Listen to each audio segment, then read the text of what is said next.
जय भारत दोस्त, welcome to my channel. अगर आप इंग्लिश ग्रामर सीखना चाहते हो या उसे सुधारना चाहते हो तो मेरा ये चैनल और इस पे की वीडियोस बिल्कुल आप ही के लिए है।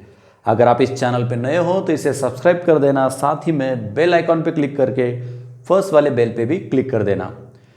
आज का टॉपिक स्टार्ट करने से पहले आपको कहना चाहूँगा कि वीडियो पूरा देखने की आदत रखें। आधा अधूरा वीडियो देखने से आप उस टॉपिक को, उस कॉन्सेप्ट को अच्छे से नहीं समझ पाएंगे, तो वीडियो पूरा देख लेना। चलिए स्टार्ट करते हैं आज का हमारा टॉपिक, ऑब्जेक्ट या ऑब्जेक्ट ऑफ द वर्ब। आज इस वीडियो में हम देखेंगे कि वह एक्चुअली ऑब्जेक्ट क्या होता है, उसे कैसे पहचानते हैं, उसके टाइप कौन से हैं, और एग्जाम्पल के थ्रू हम उसको और दृढ़ बनाएंगे। देखिए दोस्तों, आप ऑब्जेक्ट कभी समझ जाते हो तो इसकी हेल्प हमें एक्टिव से पैसिव वॉइस के जो सेंटेंसेस बनते हैं उसमें बिल्कुल ही हमें काम आने वाला है। तो हमें ऑब्जेक्ट जानना बहुत ज़्यादा ज़रूरी है। चलिए देखते हैं क्या होता है ऑब्जेक्ट। यहाँ पर आपको कुछ एक पॉइंट्स दिख रहे हैं। इन पॉइंट में पहला पॉइंट है object a part of a sentence. Object जो है वो सेंटेंस का पार्ट मतलब हिस्सा होता है। इससे तो हमें ऑब्जेक्ट के बारे में ज़्यादा कुछ पता नहीं चलता। देखते हैं दूसरा point, it comes after a verb. It is important. It comes after a verb. Sentence में ये वर्ब के बाद मतलब क्रिया के बाद आता है। अगला, it is affected by the action of the verb. यहां मैंने इसे डबल स्टार करके रखा है क्योंकि ये जो सेंटेंस है इससे हमें एक्चुअली ऑब्जेक्ट पहचानने में मदद होती है। क्योंकि ऑब्जेक्ट के बाद आने वाला हर वर्ड या जो भी वर्ड्स आएंगे वो सब के सब ऑब्जेक्ट होंगे, इसकी गारंटी नहीं। तो ये जो सेंटेंस है यहाँ पर, it is affected by the action of the verb, ये हमें ज़्यादा इंपॉर्टेंट है। मतलब ऑब्जेक्ट जो होता है उस पर क्रिया का इफेक्ट होता है, उसका परिणाम होता है। और यहाँ पर अगला जो पॉइंट है जिसमें हमें पता चलता है कि ऑब्जेक्ट सेंटेंस में क्या क्या हो सकता है। तो देखिए दोस्तों, ऑब्जेक्ट जो है वो एक नाउन हो सकता है, पर्सन का, एनिमल का, एटसेट्रा, थिंग का। ऑब्जेक्ट जो है वो एक प्रोनाउन हो सकता है, जैसे आई, वी, यू। ये जो प्रोनाउन है इनके फॉर्म्स होते हैं ऑब्जेक्ट में, मी, हिम, हर। नेक्स्ट, ऑब्जेक्ट जो है एक नाउन फ्रेज हो सकता है, मतलब एक नाउन के साथ एडजेक्टिव, आर्टिकल्स, इनके कॉम्बिनेशन से बनने वाला। और ऑब्जेक्ट जो है यह एक नाउन क्लॉज भी हो सकता है, मतलब एक उपवाक्य भी हो सकता है। अगला पॉइंट है हाउ टू फाइंड। अब आपको इनके हेल्प से, स्पेशली ये जो थर्ड वाला पॉइंट है, इसके हेल्प से आपको ऑब्जेक्ट ढूंढना नहीं आ रहा है तो ये ट्रिक हमें यहाँ पर हेल्प करने वाली है कि ऑब्जेक्ट कैसे ढूंढते हैं। तो ऑब्जेक्ट ढूंढने के लिए हमें क्वेश्चन पूछना है, बाय आस्किंग अ क्वेश्चन। एक क्वेश्चन पूछ के हम ऑब्जेक्ट ढूंढ सकते हैं। तो ये क्वेश्चन किसे पूछना है, तो सेंटेंस में जो क्रिया है, वर्ब है, उसे हम क्वेश्चन पूछेंगे और उस क्वेश्चन का जो आंसर होगा वो आंसर होगा हमारा ऑब्जेक्ट। तो क्वेश्चन पूछने के लिए हमें यहाँ पर 3 चॉइसेस है। पहला है व्हाट। तो आप किसी वर्ब को व्हाट से क्वेश्चन पूछते हो और आपको आंसर मिलता है तो वो आंसर जो है वो होगा ऑब्जेक्ट। कुछ सेंटेंस में आपको व्हाट से आंसर नहीं मिलेगा तो आप वहाँ पर टू हुम से पूछ लेना या फॉर हुम से। तो इनके जो भी आंसर होंगे उन आंसर्स को हम कहते हैं ऑब्जेक्ट। याद रहे, ऑब्जेक्ट एक वर्ड हो सकता है, नाउन या प्रोनाउन। ग्रुप ऑफ वर्ड्स मतलब फ्रेज हो सकता है, या ग्रुप ऑफ वर्ड जिसे हम क्लॉज भी कहेंगे। दूसरा जो ग्रुप ऑफ वर्ड है वो होता है क्लॉज, उपवाक्य, वो भी हो सकता है। तो दोस्तों, ये जो जितना भी मैंने यहाँ पर एक्सप्लेन किया है ये ऑब्जेक्ट से रिलेटेड है, जिसमें हमें पता चलता है कि ऑब्जेक्ट क्या होता है। और अब इसे हम आसान बनाएंगे इस ट्रिक की हेल्प करके, ये एग्जाम्पल सॉल्व करने के बाद। मतलब हम जब ये एग्जाम्पल सॉल्व करेंगे, ऑब्जेक्ट ढूंढेंगे इनमें, तो उसे ढूंढने के लिए हम ये सबका यूज़ करने वाले। बट स्पेशली आपको आसानी से ऑब्जेक्ट्स ढूंढना है तो इसे बिल्कुल मत भूलना। चलिए देखते हैं एग्जाम्पल। यहाँ पर आपको पहला एग्जाम्पल दिख रहा है, I teach English. I teach English. तो पहला पॉइंट है पार्ट ऑफ अ सेंटेंस, इससे हमें यहाँ पर कुछ हेल्प नहीं हो रही है। अगला पॉइंट है it comes after a verb. तो देखते हैं इस सेंटेंस में वर्ब मतलब क्रिया कौन सी है। तो इस सेंटेंस में जो क्रिया है वो है टीच, पढ़ाना, राइट। तो इसके बाद आने वाला जो होता है वो है ऑब्जेक्ट। तो इस पॉइंट के हेल्प से हमें वर्ब के बाद जो कुछ दिख रहा है वो है इंग्लिश। तो ये जो इंग्लिश है यहाँ पर, ये जो वर्ड है ये ऑब्जेक्ट हो सकता है। ऐसा जरूरी नहीं कि वर्ब के बाद आने वाला हर वर्ड ऑब्जेक्ट ही हो। तो यहाँ पर हमें कंफर्म ऑब्जेक्ट है या नहीं ये कभी जानना है, तो यहाँ पर हमें थर्ड पॉइंट जो है उसका हेल्प होता है। It is affected by the action of the verb. ये जो एक्शन है, ये एक्शन जिस चीज पर हो रही है, जिस पर्सन पे हो रही है, उस पे उसका इफेक्ट होता है, तो उसे हम ऑब्जेक्ट कहेंगे। तो आई टीच इंग्लिश, इस सेंटेंस में टीच क्रिया है, वर्ब है। इसका जो भी इफेक्ट है, क्या वह इफेक्ट इस पे हो रहा है? हाँ दोस्तों, बिल्कुल हो रहा है। तो वो इफेक्ट होने के वजह से ये जो वर्ड है इसे हम कहेंगे ऑब्जेक्ट। तो मुझे ऐसा लग रहा है कि आपको ये समझ रहा है, या आप कंफ्यूज भी हो रहे हो तो चिंता ना करें, हम आगे के पॉइंट से इसे जानेंगे। तो चलो इसे तो यहाँ पर मैं अभी स्किप कर देता हूँ। आते हैं यहाँ पर हाउ टू फाइंड ऑब्जेक्ट। तो ऑब्जेक्ट ढूंढने के लिए हमें वर्ब को व्हाट से क्वेश्चन पूछना है। पहले व्हाट का चेक कर लेते हैं, आंसर मिलता है क्या। नहीं मिला तो हमें बाकी दो का यूज करना है। आई टीच व्हाट, क्या क्या पढ़ाता हूँ। तो क्या इंग्लिश आंसर है? I teach what, English, right. Answer मिल रहा है। तो ये जो वर्ड है इंग्लिश, ये बना यहाँ पर ऑब्जेक्ट, है ना आसान। इसके हेल्प से आप ऑब्जेक्ट ढूंढ सकते हो, राइट। तो जो भी क्रिया है उस क्रिया को आपको व्हाट से क्वेश्चन पूछना है, नहीं तो टू हुम या फॉर हुम से भी पूछ सकते हो, पर ये डिपेंड करता है सिचुएशन से। जैसे यहाँ पर हम टू हुम या फॉर हुम से क्वेश्चन पूछेंगे तो आंसर नहीं मिलेगा। चेक करते हैं, आई टीच टू हुम, किसे? नो। आई टीच फॉर हुम, दोनों के आंसर हमें नहीं मिल रहे, बट व्हाट का मिलता है। तो व्हाट का जो आंसर है वो है ऑब्जेक्ट। तो ये जो पहला एग्जाम्पल है इस सेंटेंस में इंग्लिश, ये सेंटेंस का पार्ट है जो वर्ब के बाद आ रहा है, और इसका इफेक्ट भी, वर्ब का इफेक्ट भी इस पे हो रहा है, राइट। व्हाट का आंसर भी है ये, इसलिए इस सेंटेंस में जो वर्ड है इंग्लिश वो है ऑब्जेक्ट। तो ऑब्जेक्ट क्या हो सकता है, यहाँ पर कुछ लिखा गया है। तो object can be a noun, object एक नाउन हो सकता है। तो इस सेंटेंस में इंग्लिश ये जो वर्ड है वो नाउन है। तो ये बना इससे रिलेटेड पहला एग्जाम्पल। आशा करता हूँ कि आपको ये समझ रहा है। देखते हैं दूसरा example, she helped me. She helped me, इस सेंटेंस में क्रिया वर्ब है हेल्प, राइट, ये वर्ब है, करेक्ट। अब इस वर्ब के बाद आने वाला वर्ड यहाँ पर है मी, एक वर्ड है, राइट। तो ये एक वर्ड जो है, तो ये ऑब्जेक्ट है क्या नहीं ये चेक करना है, और बाद में हम देखेंगे वो एक तो नाउन हो गया प्रोनाउन। तो देखते हैं वो ऑब्जेक्ट है क्या। Affected by the action of the verb, ये जो एक्शन है इस एक्शन से ये अफेक्टेड होने वाला है, इस पर कुछ परिणाम होने वाला है डेफिनेटली। हेल्प करने की वजह से यहाँ पर जो भी पर्सन है, मतलब यहाँ पर मी यूज किया गया है, तो उस पर इफेक्ट बिल्कुल होगा। तो अकॉर्डिंग टू थर्ड पॉइंट ये जो वर्ड है ये ऑब्जेक्ट है, राइट। चलिए इसे थोड़ा सा कंफर्म कर लेते हैं इसके हेल्प से, क्वेश्चन पूछकर। वर्ब को क्वेश्चन पूछते हैं, शी हेल्प्ड व्हाट, मिल रहा है आंसर? नहीं। शी हेल्प्ड टू हुम, किसे? राइट, मी, उसका आंसर है मी, राइट। तो इस सेंटेंस में हमें व्हाट का आंसर तो नहीं मिल रहा है, पर टू हुम का मिल गया।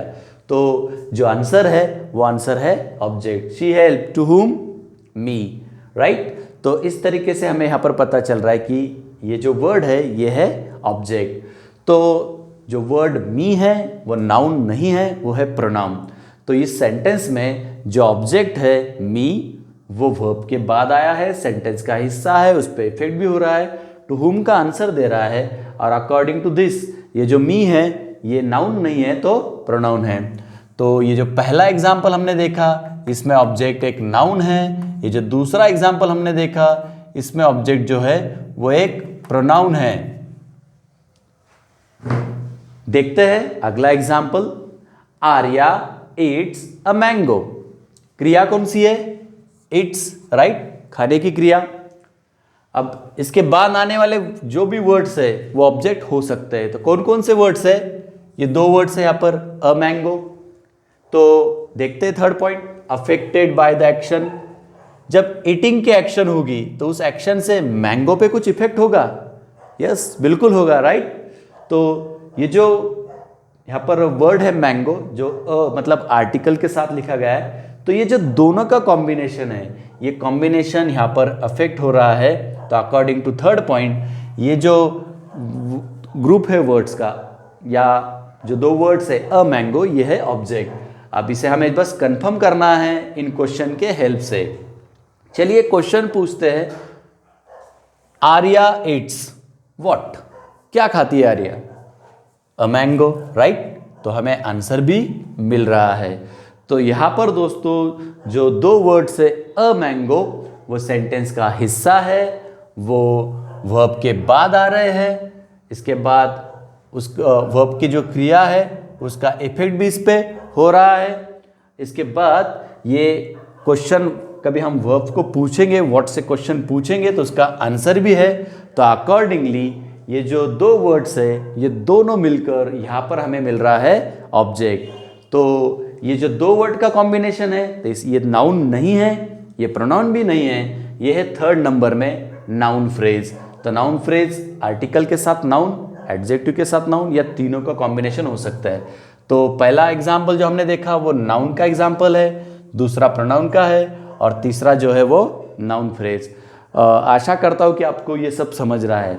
चलिए देखते हैं चौथा example, he said that he studied. तो बस हमें फिर से एक बार वर्ब को देख लेना है। इस सेंटेंस में दो वर्ब है एक्चुअली, तो पहला है सेड, दूसरा है स्टडी। तो हमें पहले वर्ब पे फोकस करना है, ठीक है। ये वर्ब है यहाँ पर ही सेड।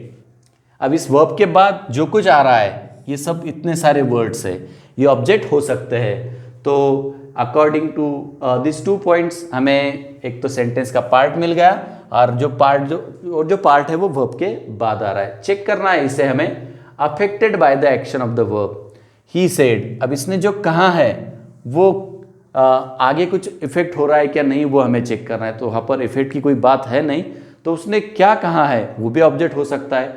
तो इसकी हेल्प से हमें वो ऑब्जेक्ट ढूंढने में मदद होगी। देखते हैं क्या ये इसमें से कोई एक वर्ड ऑब्जेक्ट है या सबके सब। क्वेश्चन पूछते हैं व्हाट से पहले, ही सेड व्हाट, क्या कहा उसने? That he studied.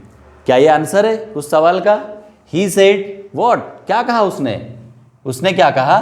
That he studied, right. तो हमें ये जो तीनों वर्ड्स है ये एक साथ उसका आंसर एज एन आंसर काम कर रहे हैं। तो यहाँ पर हमें व्हाट का जो आंसर मिला है, दैट ही स्टडीड, ये उसका आंसर है। और इसके हिसाब से ये जो तीनों वर्ड्स है, ये तीनों मिलके इस सेंटेंस में बन रहा है ऑब्जेक्ट।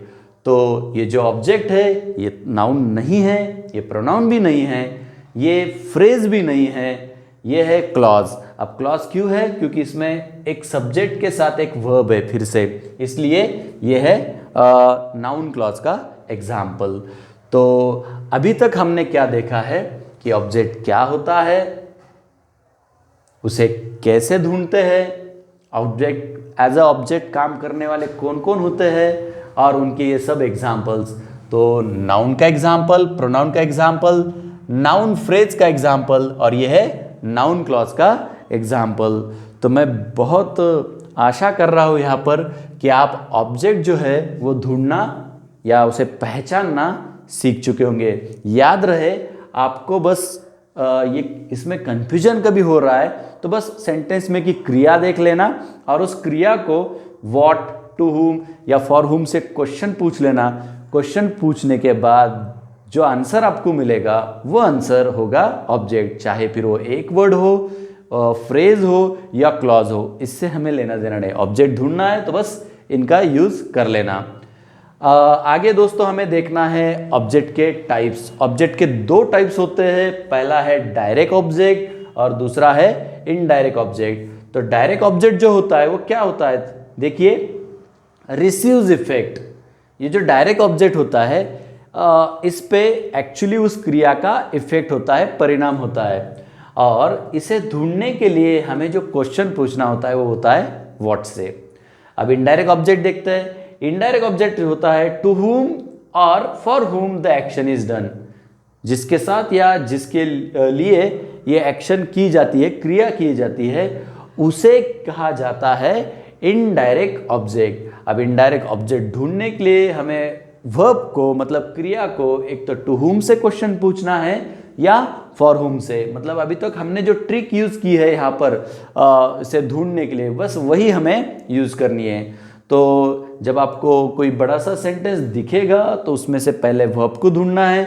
देखते हैं example, I told the students a story. इस सेंटेंस में क्रिया कौन सी है, वर्ब कौन सा है? तो यहां पर है टोल्ड, राइट। इसे हमें क्वेश्चन पूछना है व्हाट से। चलो चेक करते हैं, आई टोल्ड व्हाट, क्या हुआ? तो यहां पर इतने सारे वर्ड्स हैं, क्या ये सबके सब ऑब्जेक्ट है या इसमें से कुछ एक वर्ड्स, ये हमें पता चलेगा। अब हम इसे यूज करेंगे तो हम कहेंगे हाँ ये पूरे के पूरे ऑब्जेक्ट है। तो चलो हो सकते हैं, देखते हैं इसके हेल्प से। आई टोल्ड व्हाट, देखते हैं आंसर क्या है। क्या कहा मैंने क्या बोला? द स्टूडेंट्स अ स्टोरी, क्या ये जवाब है? I told what the students, शायद नहीं। I told what a story, क्या आंसर है? तो आंसर है अ स्टोरी, है ना। आई टोल्ड व्हाट, मैंने क्या कहा या मैंने क्या बताया, तो मेरा आंसर आ रहा है अ स्टोरी। तो ये हो गया यहाँ पर ऑब्जेक्ट। अब ये हमें व्हाट का आंसर दे रहा है, व्हाट का आंसर दे रहा है मतलब ये क्या बना? Direct object. तो इस सेंटेंस में अ स्टोरी जो है वो है डायरेक्ट ऑब्जेक्ट, है ना। आसान ढूंढना। चलिए इनडायरेक्ट ऑब्जेक्ट ढूंढते हैं। यहाँ पर दो वर्ड्स बचे, चेक करते हुए इनडायरेक्ट ऑब्जेक्ट है क्या। तो इनडायरेक्ट ऑब्जेक्ट ढूंढने के लिए हमें टू हुम या फॉर हुम से क्वेश्चन पूछना है। आप यहाँ पर भी देख सकते हो। चलिए देखते हैं, आई टोल्ड टू हुम, किसे? The students, right. यहाँ पर हमें आंसर मिल रहा है, तो ये भी है ऑब्जेक्ट, और ये जो ऑब्जेक्ट है ये है इनडायरेक्ट ऑब्जेक्ट। तो मैंने जो कहा वो है स्टोरी, तो स्टोरी पे डायरेक्ट इफेक्ट हो रहा है, इसलिए स्टोरी बना डायरेक्ट ऑब्जेक्ट, और वो हमें व्हाट का भी आंसर मिल रहा है। और किसे मैंने स्टोरी बताई या ये काम किसके लिए हुआ है, तो वो है द स्टूडेंट्स। तो जिसके लिए हुआ है उसे हम इनडायरेक्ट ऑब्जेक्ट कहते हैं। तो इस सेंटेंस में इनडायरेक्ट ऑब्जेक्ट बना द स्टूडेंट्स, जो कि हमें टू हुम का आंसर दे रहा है।